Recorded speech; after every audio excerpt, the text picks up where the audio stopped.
Hi అండి, నమస్తే. Welcome back to my YouTube channel. This is K Mulali, mechanical department assistant professor. ఈరోజు మీ ముందుకు ఒక వీడియో తీసుకొస్తున్నానండి. అదేంటంటే డేటా సైన్స్ అనమాట. సో డేటా సైన్స్ అంటే ఏంటి, దాంట్లో అప్లికేషన్స్ ఏంటి, డేటా సైన్స్ చదివిన బీటెక్ స్టూడెంట్స్ బీటెక్ అయిన తర్వాత వాళ్ళకి శాలరీస్ ఎలా ఉంటాయి ఏంటో అన్న దాని గురించి ఈ వీడియోలో మీకు ఎక్స్ప్లెయిన్ చేస్తున్నాను. ఇది పూర్తిగా నాకు తెలిసిన అవగాహనతో మాత్రం ఎక్స్ప్లెయిన్ చేస్తానండి. సో దీని గురించి పూర్తిగా మీరు తెలుసుకోవాలంటే వీడియో స్కిప్ చేయకుండా పూర్తిగా చూడండి. మీకు వీడియో కానీ నచ్చినట్టయితే లైక్ చేయండి, కామెంట్ చేయండి, షేర్ చేయండి, సబ్స్క్రైబ్ చేయడం మాత్రం నా ఛానల్ మర్చిపోకూడదు. ఇలాంటి వీడియోస్ మీకు ఇంకా చూడాలని నోటిఫికేషన్ రావాలంటే నా ఛానల్ని తప్పకుండా సబ్స్క్రైబ్ చేయండి. ఓకేనా?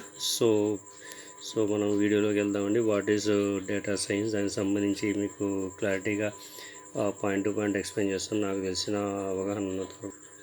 సో ఇదండి what is data science. So data science అంటే ఏంటి?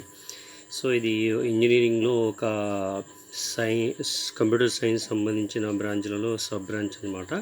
సో ఇది కూడా సాఫ్ట్వేర్ సంబంధించిన బ్రాంచే. సో ఇందులో ఎలా చేస్తారు ఏంటి దాని గురించి డిస్కషన్ ఉంటుందన్నమాట. దీంతోపాటు దీని యొక్క అప్లికేషన్స్ ఏంటి, దీని తర్వాత బీటెక్ స్టూడెంట్ ఎవరైతే ఉన్నారో ఆ స్టూడెంట్ బీటెక్ కంప్లీట్ చేసిన తర్వాత శాలరీస్ ఎలా ఉంటాయి, జూనియర్కి ఎలా ఉంటుంది, మిడిల్ లెవెల్ ఎలా ఉంటుంది, సీనియర్ లెవెల్ ఎలా ఉంటుందో పూర్తిగా మీకు ఎక్స్ప్లెయిన్ చేస్తాను. సో వీడియో స్కిప్ చేయకుండా పూర్తిగా చూడండి. ఓకేనా? సో మనం స్టార్ట్ చేద్దాం. సో ఇక్కడ what is data science, data science అంటే ఏంటి? So first of all data science అంటే ఏంటంటే a multidisciplinary field that uses scientific methods, algorithms and system to extract knowledge and insight from the data. అంటే ఇక్కడ use చేసే ఏదైతే working పరంగా multidisciplinary అంటే మోర్ దాన్ 2 అనమాట. చాలా ఎక్కువ ఇది చేస్తాం అనమాట. సో ఇది ఫీల్డ్లో ఎటువంటి ఉపయోగాలు చేస్తారంటే సైంటిఫిక్ మెథడ్స్, ఏవైతే సైంటిఫిక్ మెథడ్స్ ఉన్నాయో కొత్తవి ఆ సైంటిఫిక్ మెథడ్స్ యూజ్ చేసుకొని చేస్తారు. Next algorithms and systems to extract knowledge, ఏదైతే సిస్టమ్ నుంచి ఎక్స్ట్రాక్ట్ నాలెడ్జ్ నేర్చుకుంటామో ఆ నాలెడ్జ్ ఆల్గరిథమ్స్ యూజ్ చేసుకొని ఎగ్జామ్ చేస్తారనమాట. ఆ తర్వాత inside from the data, so data collection చేసింది ఏదైతే ఉందో ఆ డేటాలో ఇదంతా చేస్తారనమాట. So it involves collecting, cleaning and analysing and interpreting large amount of the data to discover pattern, trends and actionable information. This information is that used to make informed decisions and solve complex problems across various domains. అంటే ఇక్కడ ఈ data science ఏమి involve అవుతుంది అంటే data collect చేయటం ఒకటి, దీన్ని cleaning చేయడం అంటే ఏదైతే అనవసరం డేటా ఉంటుందో దాన్ని క్లీన్ చేయడం ఒకటి, అనలైజ్ చేయాలి, అనలైజ్ చేసిన తర్వాత interpreting large amount of data, so డేటాలు ఉన్నదానికంటే ఎక్కువ అమౌంట్ ఆఫ్ డేటా అనేది చేసుకోవడం, తర్వాత టు డిస్కవర్ ప్యాటర్న్స్, ఇందులో ఏవైతే ప్యాటర్న్స్ ఉంటాయో తయారు చేయడానికి అలాంటివి ఐడెంటిఫై చేయడం, ట్రెండ్స్ అండ్ యాక్టివబుల్ అంటే యాక్షనబుల్ అనమాట. ట్రెండ్స్ అంటే కొత్తగా ఏవైతే వస్తాయో అటువంటి వాటికి ఇచ్చారనమాట. తర్వాత యాక్షనబుల్, సో వర్క్ చేయడానికి యాక్షనబుల్గా ఏ విధంగా ఉంటుంది, సో దానికి సంబంధించిన information, actionable information. This information is that use to make informed decisions. ఇక్కడ ఏదైతే యూజ్ చేస్తారో ఇన్ఫర్మేషన్ అదేంటంటే డెసిషన్ తీసుకోవడానికి యూజ్ అవుతుంది. తర్వాత solve complex problems across various domains, ఇక్కడ ఏదైతే ప్రాబ్లమ్స్ ఉంటాయో ఆ ప్రాబ్లమ్స్ సంబంధించినవన్నీ దీన్ని డిఫరెంట్ టైప్ ఆఫ్ డొమైన్స్లలో ఐడెంటిఫై చేసి ఇచ్చేస్తారనమాట. నెక్స్ట్ వచ్చేసి ఇక్కడ key aspects of data science. So ఈ డేటా సైన్స్లో మెయిన్ కీస్ ఏమి ఉంటాయి అంటే అనలైజ్ చేసి ఏవి ఉంటాయి అంటే ఫస్ట్ చూసినట్టయితే ఫస్ట్ వచ్చేసి data collection and preparation. So దీంట్లో ఫస్ట్ది డేటా కలెక్ట్ చేయడం, దాన్ని ప్రిపేర్ చేయడం. Second one data analysing and modelling. So data ఏదైతే తీసుకున్నారో ఆ డేటా అనలైజ్ చేయడం, తర్వాత మోడలింగ్, కొత్త మోడల్స్ ఎలా తయారు చేయడం. తర్వాత థర్డ్ది ఇక్కడ knowledge extraction and interpretation. So knowledge ఏదైతే ఉందో బేస్ చేసుకుని ఎక్స్ట్రా తయారు చేస్తాం, అది ఇంటర్ప్రిటేషనల్గా ఉండడం. సో నెక్స్ట్ వచ్చేసి decisions making and problem solving. So ఏదైనా ప్రాబ్లం వచ్చినప్పుడు ఇమీడియట్గా డెసిషన్ తీసుకొని ఆ ప్రాబ్లమ్ని సాల్వ్ చేయటం అనమాట. సో దీంట్లో సంబంధించి ప్రతిదానికి 1 by 1 మనం ఎక్స్ప్లెనేషన్ చూసుకుందాం ఇప్పుడు. So first of all data collection and preparation. So data ఎలా కలెక్ట్ చేస్తారు, ప్రిపరేషన్ ఎలా చేస్తారు దానికి సంబంధించి అనమాట. So first of all gathering data from the various sources, cleaning it, removing errors and inconsistencies. అంటే ఇక్కడ ఏదైతే క్లీన్ చేస్తామో ఆ క్లీన్ చేసిన మెటీరియల్ ఏదైతే రిమూవ్ చేసి ఎర్రర్స్ లేకుండా ఇన్సెంటివ్ చేస్తారు. ఆ తర్వాత preparing it for analyse. So దీనికి ప్రిపేర్ చేస్తారనమాట, అనలైజ్ చేసుకొని ప్రిపేర్ చేస్తారు. సో ఇక్కడ gathering data from various sources or cleaning it అంటే ఏదైతే వేరే సోర్స్ నుంచి డేటా గ్యాదర్ చేయడం, దాంట్లో ఏదైనా వేరియేషన్స్ ఉంటే దాన్ని క్లీన్ చేయడం అనమాట. దాంట్లో ఏం చేస్తామంటే రిమూవింగ్ ఎర్రర్స్ అంటే అన్నెసరీ ఏవైతే ఉందో దా ఎర్రర్స్ రిమూవ్ చేస్తారు. దాని తర్వాత ఇన్కాన్సిస్టెన్సీ అది దాంట్లో అదనంగా వేరే అవసరం లేని డేటా ఏదైతే ఉందో రిమూవ్ చేస్తారు. And preparing it from analysing. So దీంట్లో ఏదైతే ప్రిపేర్ చేస్తామో అది అనలైజ్ చేసుకుంటాం అనమాట, ఎంతవరకు మనకి ఉపయోగ చేస్తారు ఏంటి దానికి సంబంధించి. నెక్స్ట్ సెకండ్ వచ్చేసి data analysing and modelling. So ఇక్కడ ఏదైతే డేటా సంబంధించి అనలైజ్ చేస్తామో ఆ మోడలింగ్ ప్రాసెస్ ఎలా ఉంటుందో చూసినట్టయితే applying statistical methods, machine learning algorithms and other techniques to analyze data, identify patterns and build the productivity methods. ఇక్కడ ఏంటంటే అనలైజ్ చేయడం అంటే డేటాను అనలైజ్ చేసుకునే విధంగా తర్వాత కొత్తగా మోడల్ ఏ విధంగా ఉంది తయారు చేయడం కోసం ఇచ్చేస్తాను అనమాట. అందులో ఏ విధంగా చెప్పారంటే అప్లయింగ్ స్టాటిస్టికల్ మెథడ్స్. ఇక్కడ ఏదైతే స్టాటిస్టికల్ మెథడ్స్ ఉన్నాయో అవన్నీ అప్లై చేసుకుంటారో. తర్వాత మిషన్ లెర్నింగ్. సో మిషనింగ్ లెర్నింగ్ ద్వారా ఏ విధంగా డేటా ఇచ్చేస్తారు సంబంధించి. నెక్స్ట్ ఆల్గరిథమ్స్ యూజ్ చేస్తాము. ఆ తర్వాత అదర్ టెక్నిక్స్, డిఫరెంట్ టెక్నిక్స్ ఏవైతే ఉన్నాయో ఇంజనీరింగ్ ఫీల్డ్లో ఆ టెక్నిక్స్ అని యూజ్ చేస్తాం టు అనలైజ్, డేటాని అనలైజ్ చేసుకొని తర్వాత ఏదైతే డేటా అనలైజ్ చేస్తామో దానిలో ఐడెంటిఫికేషన్ చేస్తాం, ఏ ప్యాటర్న్లో చేస్తాం ఏందో చేస్తాం అనమాట. ఆ తర్వాత బిల్డ్ ప్రొడక్టివిటీ మెథడ్స్, ఏవైతే మెథడ్స్ ఉన్నాయో ఆ మెథడ్ని బిల్డ్ చేయటం అన్నమాట. నెక్స్ట్ థర్డ్ వన్ వచ్చేసి నాలెడ్జ్ ఎక్స్ట్రాక్షన్ అండ్ ఇంటర్ప్రిటేషన్. అంటే interpreting the results of the analysing to extraction. అంటే ఇక్కడ ఏదైతే రిజల్ట్ ఉంటుందో ఆ రిజల్ట్ని బేస్ చేసుకొని ఇక్కడ అనలైజ్ చేస్తారనమాట. తర్వాత meaningful insights and communication them effective very. అంటే ఏదైతే దీన్ని తయారు చేసామో ఆ డేటా సంబంధమే మీనింగ్ఫుల్గా ఉండాలి, అది కమ్యూనికేట్ అయ్యేటట్టు ఉండాలన్నమాట. ఎఫర్ట్ చాలా బాగా పెట్టాలన్నమాట. సో అందుకని ఇక్కడ ఇచ్చింది ఏంటంటే నాలెడ్జ్ ఎక్స్ట్రాక్షన్ అండ్ ఇంటర్ప్రిటేషన్ అనమాట. సో ఫోర్త్ వచ్చేసి decision making and problem solving. So decision making problem solving ఏంటంటే సిస్టమ్ సంబంధించి ఏదైతే డేటా సైన్స్ సంబంధించి ఏదైతే ఉందో అది using the extracted knowledge to inform decision, solve problems and drive involvement అనమాట. అంటే కొత్త ఇన్నోవేషన్ చేస్తారనమాట. సో ఇక్కడ అందుకని డెసిషన్ మేకింగ్ అండ్ ప్రాబ్లమ్స్ ఏదైతే వర్కింగ్లో జరుగుతుందో వెంటనే డెసిషన్ తీసుకోవాలి, ఆ డెసిషన్ సంబంధించి ప్రాబ్లం ఏదైతే ఉందో ఆ ప్రాబ్లమ్ని సాల్వ్ చేయాలి. అందుకే ఇక్కడ using the extracted knowledge to inform decision, solve problems and drive innovation. కొత్త తయారు చేయడానికి చూసుకోవాలి, ప్రాబ్లమ్ సాల్వ్ చేసుకోవాలి, వెంటనే డెసిషన్ తీసుకోవాలన్నమాట. సో ఇవి 4 విధాలు అనమాట. నెక్స్ట్ మల్టీ డిసిప్లినరీ అంటే ఏంటి, దాంట్లో ఏ విధంగా ఏముంటాయి అనేది ఇప్పుడు చూద్దాం. సో ఇక్కడ చూడండి multi disciplinary nature. So multi disciplinary నేచర్లో ఇందులో ఏ విధంగా ఉంటుంది, డేటా సైన్స్ సంబంధించి ఏ విధంగా ఉంటాయని చూద్దాం. సో ఫస్ట్ ఇక్కడ data science drives upon various fields including. అంటే ఇక్కడ ఏవైతే ఫీల్డ్స్ ఉన్నాయో ఆ ఫీల్డ్స్ సంబంధించి ఇంక్లూడ్ ఏ విధంగా ఉంటుంది చేసినట్టయితే. సో ఫస్ట్ వచ్చేసి computer science. So data science drawing upon various లేదా డిపెండ్ వేరియస్ అనమాట. ఫస్ట్ కంప్యూటర్ సైన్స్ బేస్ చేసింది. From programming, data storage and algorithm development. అంటే కంప్యూటర్ సైన్స్ సంబంధించి ఏముందంటే ప్రోగ్రామ్ ఫార్మింగ్ అనమాట. తర్వాత డేటా స్టోరేజ్, ఏదైతే డేటా ఉంటుందో ఆ డేటాని స్టోర్ చేయాలి.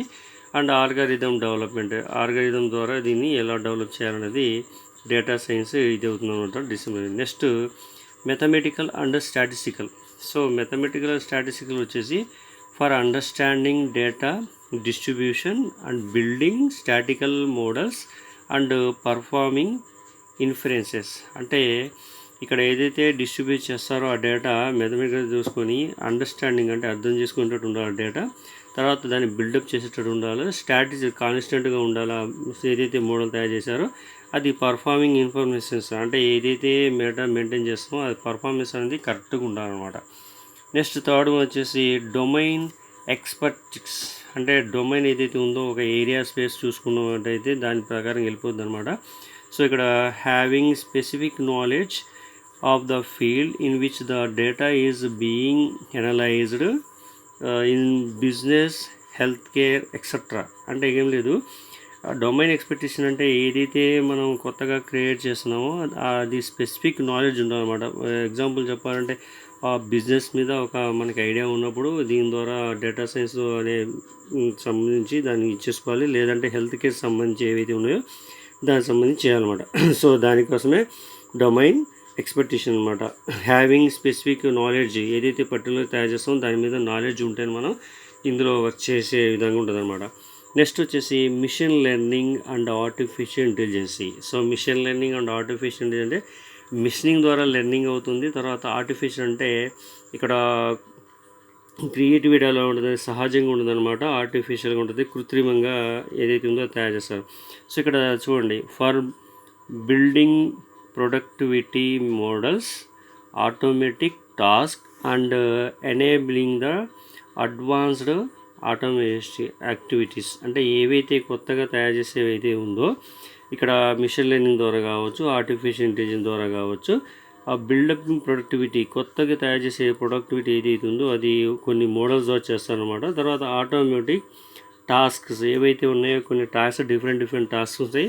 ఆ టాస్క్ని బేస్ చేసుకొని ఎనేబిలింగ్ అడ్వాన్స్ యాక్టివిటీస్ ఏదైతే అడ్వాన్స్ కొత్తగా ఉన్నదానికంటే వేరేదా మనం తయారు చేయడానికి ఇది ఉంటుంది అనమాట. సో నెక్స్ట్ వచ్చేసి మనకి ఇక్కడ application of data science. So ఇప్పటివరకు మనం డేటా సైన్స్ అంటే ఏంటి, డేటా సైన్స్లో మెయిన్ యాక్సెప్ట్స్ ఏముంటాయి, దాన్ని బట్టి మనకి డేటా సైన్స్ యూజ్ చేసే సోర్స్ ఏంటి, డిసిప్లిన్ మంచి ఏంటి చూసుకున్నాం. ఇప్పుడే వచ్చేసి డేటా సైన్స్ అప్లికేషన్స్ ఏంటి, ఎక్కడెక్కడ యూజ్ చేస్తారు ఏంటి దానికి సంబంధించి అనమాట. So first of all data science ఎక్కడ యూజ్ చేస్తారంటే బిజినెస్ ఒకటి, తర్వాత హెల్త్ కేర్, తర్వాత వచ్చేసి ఫైనాన్స్, తర్వాత సైన్స్ అండ్ రీసెర్చ్, తర్వాత సోషల్ సైన్సెస్ అనమాట. సో వీటిలోంచి ఎక్స్ప్లెనేషన్ ఎలా ఉంటుందంటే first business. So data science use చేసుకొని improving the marketing strategies and optimising prices, enhance customers experience and making information business decisions. So ఇక్కడ ఏంటంటే బిజినెస్ డిసిషన్లో డేటా సైన్స్ ద్వారా ఏమవుతుందంటే improving marketing strategies. So marketing strategies ఏవైతే ఉన్నాయో ఉన్నదానికంటే improve చేసుకోవడానికి ఇది అవుతుంది. తర్వాత ఆప్టిమైజింగ్ ప్రైజింగ్, ఏదైతే రేట్ ఉందో ప్రైజింగ్, ఆ ప్రైజింగ్ని ఎలా ఇంప్రూవ్ చేసుకోవాలి, ఎలా రెడ్యూస్ చేసే విధంగా ఉన్నదని డెవలప్ చేసుకోవాలండి. Enhancing the customers experience, customers ఏవైతే మన ప్రోడక్ట్ కావచ్చు ఏదైతే యూజ్ చేసుకున్నారో దాన్ని బేస్ చేసుకొని కస్టమర్స్ ఎక్స్పీరియన్స్ చూసుకొని making inform the business decisions. So వాళ్ళు చెప్పే ఆలోచనలు ఏవైతే ఉన్నాయో దాన్ని విని దాని నుంచి మనకి బిజినెస్ డెసిషన్ అనేది చేంజ్ చేసి డెవలప్ చేసే విధంగా ఉంటుంది అనమాట. Next health care.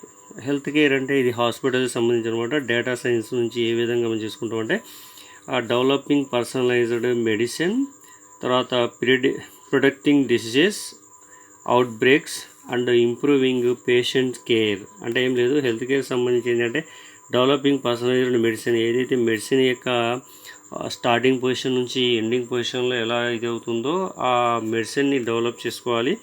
ఆ తర్వాత వచ్చేసి పేషెంట్స్కి ఇంప్రూవ్మెంట్ కేర్ తీసుకునే విధానంగా ఉండాలి. తర్వాత డిసీజ్ అవుట్ బ్రేకర్స్ అంటే ఏదైతే ప్రాబ్లం వచ్చిందో ఆ ప్రాబ్లమ్ని బ్రేక్అవుట్ చేయాలన్నమాట. ఇది హెల్త్ కేర్ సంబంధించి. తర్వాత ఫైనాన్స్. సో ఫైనాన్స్ అనేది డేటా సైన్స్ ఎలా ఉంటుందంటే detecting fraud, managing risk and optimising investment strategies. అంటే ఇక ఫైనాన్స్ సంబంధించి అంటే డిటెక్టింగ్ ఫ్రాడ్స్, ఎటువంటి తప్పులు లేకుండా మోసాలు లేకుండా ఉండేటట్టు చేస్తారు. తర్వాత మేనేజింగ్ రిస్క్ ఏదైతే ఉందో దాన్ని మేనేజింగ్ చేసుకోవాలి. అండ్ ఆప్టిమైజింగ్ ఇన్వెస్ట్మెంట్ ఏదైతే చేస్తామో ఆ ఇన్వెస్ట్మెంట్ని మనం ఎక్కువ తక్కువ కాకుండా ఒక లెవెల్లో మనం చేసుకోవాలి. ఆ బిజినెస్లో ఇన్వెస్ట్మెంట్ పెట్టి ఫైనాన్స్ అమౌంట్ ఏదైతే ఉందో దాని యొక్క స్ట్రాటజీని మనం ఐడెంటిఫై చేసుకొని ఉండాలి.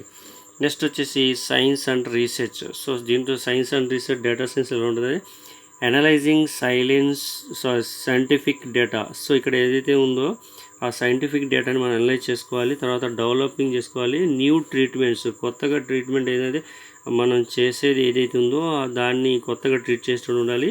అండ్ అడ్వాన్సింగ్ సైంటిఫిక్ నాలెడ్జ్, ఇక్కడ కొత్తగా ఏదైతే నాలెడ్జ్ ఉందో ఆ నాలెడ్జ్ని అడ్వాన్స్గా ఉండాలి అనమాట. సో అదే సైన్స్ అండ్ రీసెర్చ్ అనమాట. సో దీంట్లో analysing scientific data, developing new treatment and advancing scientific knowledge. So knowledge కంటే ఎక్కువగా ఉండే నాలెడ్జ్ అడ్వాన్స్గా ఉండేటట్టు చూసుకోవాలన్నమాట. So next social science. So ఇక్కడ సోషల్ సైన్స్ అంటే ఏంటంటే అండర్స్టాండింగ్ సోషల్ ట్రెండ్స్, తర్వాత predictive election and outcomes and the informing the public policy. So ఇక్కడ ఏంటంటే పబ్లిక్కి ఏదైనా పాలసీ ఉందంటే దాన్ని డెవలప్ చేసేటట్టు ఇది చేసుకోవాలన్నమాట. సో అండర్స్టాండింగ్ సోషల్ ట్రెండ్స్ అనమాట, అంటే బయట ఏదైతే కొత్తగా వస్తున్నాయో దాన్ని అర్థం చేసుకొని దానికంటే ఇంప్రూవ్మెంట్ చేసుకొని మన బిజినెస్ని డెవలప్ చేసుకునేటట్టు ఇది డేటా సైన్స్లో అప్లికేషన్స్ అనమాట. So in essence data science is a powerful tool for extracting knowledge and insights from the data, leading to better decision making and problem solving across the various fields. ఇక్కడ ఏదైతే field ఏదైతే ఉందో different fields ఏదైతే ఉంటే problems solve చేసుకోవడం. ఆ తర్వాత వచ్చేసి ఇక్కడ టూల్స్ డిఫరెంట్ టూల్స్ ఉంటాయి అన్నమాట. అది టూల్ పవర్ఫుల్ అనమాట. ఎక్స్ట్రాక్టింగ్ నాలెడ్జ్, ఏదైతే మన నాలెడ్జ్ ఉందో ఆ నాలెడ్జ్ని ఎక్స్ట్రాక్షన్గా చేసుకోవచ్చు అనమాట. సో ఇవి అప్లికేషన్స్ ఆఫ్ డేటా సైన్స్ లేదా డేటా సైన్స్ అప్లికేషన్స్ అంటే ఇలా ఉంటాయన్నమాట. సో నెక్స్ట్ వచ్చేసి మనకి salary of data science employees, అంటే ఈ బీటెక్ కంప్లీట్ అయిన తర్వాత డేటా సైన్స్ స్టూడెంట్స్ ఎవరైతే ఉన్నారో వాళ్ళు జాబ్కి వెళ్తే వాళ్ళ శాలరీస్ ఎలా ఉంటాయి ఏంటి అనే దాని గురించి ఎక్స్ప్లెనేషన్ అనమాట. సో ఫస్ట్ ఆఫ్ ఆల్ మనకి బీటెక్ కంప్లీట్ అవ్వగానే జాబ్ వచ్చినట్టయితే స్టూడెంట్స్కి ఎంట్రీ లెవెల్ ఉంటుంది, మిడిల్ లెవెల్ ఉంటుంది, సీనియర్ లెవెల్ ఉంటుంది, ఆ తర్వాత స్పెషలైజేషన్ రోల్స్ ఉంటాయన్నమాట. సో ఇందులో ఫస్ట్ వన్ వచ్చేసి ఎంట్రీ లెవెల్ అనమాట. ఎంట్రీ లెవెల్ అంటే 0 to 5 years ఉండదు, 3 years వరకు. సో దాంట్లో వచ్చే శాలరీ ఏంటంటే 5 lakhs to 7 lakhs per annum, అంటే సంవత్సరానికి 5 లక్షల నుంచి 7 లక్షల వరకు వస్తుందన్నమాట. నెక్స్ట్ మిడిల్ లెవెల్ అంటే ఎంట్రీ లెవెల్ కంటే హై అనమాట. అది సంవత్సరానికి 8 లక్షల నుంచి 15 లక్షల వరకు వస్తుంది. So 8 to 15 lakhs per annum అనమాట. Next senior level. So entry level కంటే మిడిల్ లెవెల్ కంటే సీనియర్ లెవెల్ ఎక్కువ కాబట్టి సీనియర్ లెవెల్లో ఇక్కడ శాలరీ వచ్చేసి 15 lakhs నుంచి 30 lakhs per annum, అంటే సంవత్సరానికి 15 లక్షల నుంచి 30 లక్షల వరకు మనకి ఈ డేటా సైన్స్ ఏదైతే ఉందో ఆ డేటా సైన్స్ సంబంధించి ఎంప్లాయీస్ సంపాదిస్తారు అనమాట. దాంతోపాటు specialisation roles and leaderships positions. ఈ డేటా సైన్స్ జాబ్ ఏదైతే ఉందో ఆ డేటా సైన్స్ జాబ్ సంబంధించి ఏ విధంగా ఉంటుందంటే సో స్పెషల్ పోస్ట్ కేటగిరీస్ అనమాట. ఇందులో 40 lakhs per annum to 1 crore for specialist skills, 40 lakhs to 29.3 lakhs for above specialist, అంటే ప్రొఫెషనల్గా ఉండే ఇది అనమాట. సో ఇది టోటల్గా salary of data science employees అనమాట. సో దీంట్లో డిఫరెంట్గా ఉండేది ఏంటంటే సీనియర్ లెవెల్లో వచ్చేసరికి ఎక్కువ వస్తుంది, మిడిల్ లెవెల్ వచ్చేసరికి తక్కువ వస్తుంది అనమాట. సీనియర్ లెవెల్ కంటే మిడిల్ లెవెల్ తక్కువ ఉంటుంది, మిడిల్ లెవెల్ కంటే ఎంట్రీ లెవెల్ అనేది ఇంకా తక్కువ ఉంటుంది అనమాట. సో స్టార్టింగ్ దీన్ని ఎంట్రీ లెవెల్ అంటారు లేదా స్టార్టింగ్ అంటారు. ఇది మిడిల్ లెవెల్ అంటే సో దీనికంటే ఇది మిడిల్ లెవెల్ ఎక్కువ అనమాట, మిడిల్ లెవెల్ కంటే సీనియర్ లెవెల్ ఎక్కువ. సో ఇది టోటల్గా మనకి డేటా సైన్స్ అంటే ఏంటి, డేటా సైన్స్లో ప్రాబ్లమ్ సాల్వింగ్ ఎలా ఉంటుంది, డేటా సైన్స్ యొక్క అప్లికేషన్ ఏంటి, డేటా సైన్స్ చదివిన స్టూడెంట్ బీటెక్ కంప్లీట్ అయిన తర్వాత జాబ్ చేస్తే ఎంత అమౌంట్ వస్తుంది, ఏంటి శాలరీ వస్తుంది, ఇది మొత్తం టోటల్గా దీనికి సంబంధించి అనమాట. సో ఈ వీడియో కానీ మీకు నచ్చినట్లయితే లైక్ చేయండి, కామెంట్ చేయండి, షేర్ చేయండి. ఇలాంటి వీడియోస్ మీకు నోటిఫికేషన్ రావాలంటే నా యూట్యూబ్ ఛానల్ సబ్స్క్రైబ్ చేయండి. సో ఇది టోటల్గా మొత్తం నాకున్న అవగాహనతో ఎవరైతే కొత్తగా బీటెక్ చేస్తున్నారో కొత్త బ్రాంచులు ఏవైతే వస్తాయో ఆ బీటెక్ సంబంధించినవి తీసుకునే బ్రాంచ్ ఎలా ఉంటుంది ఏంటి, ఈ బ్రాంచ్ తీసుకుంటే ఏం వర్క్ చేస్తారు, ఏం చదువుతారని దాని ఉద్దేశంతో నేను ఈ వీడియో చేస్తానండి. సో స్టూడెంట్స్కి క్లారిటీగా అర్థమవుతుందని అనుకుంటున్నాను. సో తప్పకుండా మీకు నచ్చుతుంది అనుకుంటున్నాను. ఓకే అండి, థ్యాంక్ యూ. నెక్స్ట్ వీడియోలో మళ్ళీ కలుద్దాం. అంతవరకు బాయ్, థ్యాంక్ యూ.